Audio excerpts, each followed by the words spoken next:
आइए आपको बताते हैं कि रामायण में कौन कौन से ऋषि का वर्णन है और उनकी क्या क्या भूमिका है।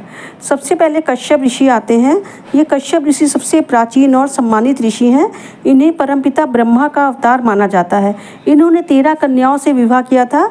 इन्हीं कन्याओं से सृष्टि का विकास हुआ। राम जी जब 14 वर्ष के लिए वनवास जाते हैं तो सर्वप्रथम ऋषि कश्यप के आश्रम जाते हैं। ये आश्रम मेरु पर्वत पर स्थित है। दूसरा वशिष्ठ ऋषि आते हैं। वशिष्ठ ऋषि का तो रामायण में बहुत ही ज़्यादा महत्व है। वशिष्ठ ऋषि अयोध्या के राज पुरोहित थे। इन्होंने ही राजा दशरथ को जो है पुत्रेष्टि यज्ञ कराया था, तो राम का यज्ञोपवीत विवाह कराया। इसके अतिरिक्त राज्याभिषेक की पूरी व्यवस्था इन्होंने ही की। सीता माँ ऋषि वशिष्ठ के आश्रम में ही रहकर लवकुश को जन्म देती हैं और लवकुश वहीं बड़े होते हैं और शिक्षा ग्रहण करते हैं। उसके बाद विश्वामित्र ऋषि रघुकुल घराने के पारिवारिक पुजारी थे। राम लक्ष्मण भरत शत्रुघ्न चारों की शिक्षा दीक्षा ऋषि विश्वामित्र ने ही दी थी।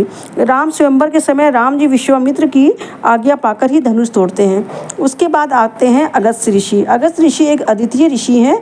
अरण्यकांड में जब राम और सीता वन में रहते हैं तो अगस्त्य ऋषि उनसे मिलने आते हैं और वो राम को एक ऐसा मंत्र देते हैं जिससे राम जी सारे राक्षसों का वध कर देते हैं।